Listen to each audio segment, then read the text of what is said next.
join all of my wonderful colleagues, most of whom are junior to me, in this institution and did not live through the NAFTA fight. We said on that consequential evening here in the Capitol as it rained outside and John Sweeney walked up the stairs while the largest global corporations commanded a central command room in the base of the Capitol itself. America will remember this night. That's right. And we remember. Yes. And the people we represent remember. We know this is a big struggle, and we know this is our moment to stop fast track and the outsourcing of millions of more jobs from this country. Since NAFTA passed, this is an incredible figure, but the United States has racked up $9.5 trillion in trade deficit. We have a big chart to show that somewhere in this room. And a loss of 47,500,000 outsourced jobs. The workers in Northern Ohio have seen the loss of over 5 million manufacturing jobs, and wages have dropped for the average family $7,000 a year.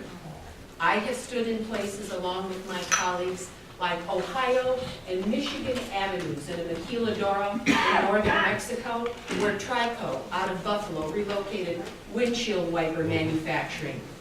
And then we visited the homes of the Mexican workers who worked for penny wage jobs and lived in squalor. What kind of a gift is that to the world? I had stood in Vietnam watching children, little boys, underage, standing with bare feet on the rim of bowls that they were sanding and spraying with lacquer and breathing in all of those fumes, hurting their own health for the future, for export to the United States. And today, as I stand here as an Ohioan, 2 plants, U.S. Steel in Lorain, Ohio, has announced over 700 layoffs, and a company called Hugo Boss, which is a German company, which has an outlet in Brooklyn, Ohio, has given pink slips to over 170 workers. If you go into a Hugo Boss outlet in your community, you can buy suits that cost $1,200. The workers in my district have taken a 17% pay cut, and that wasn't good enough. So I'm here to say this is the day of reckoning. I am so proud to be with my colleagues, all those who've been elected and are fighting to add justice, economic justice, to the way this nation conducts its business.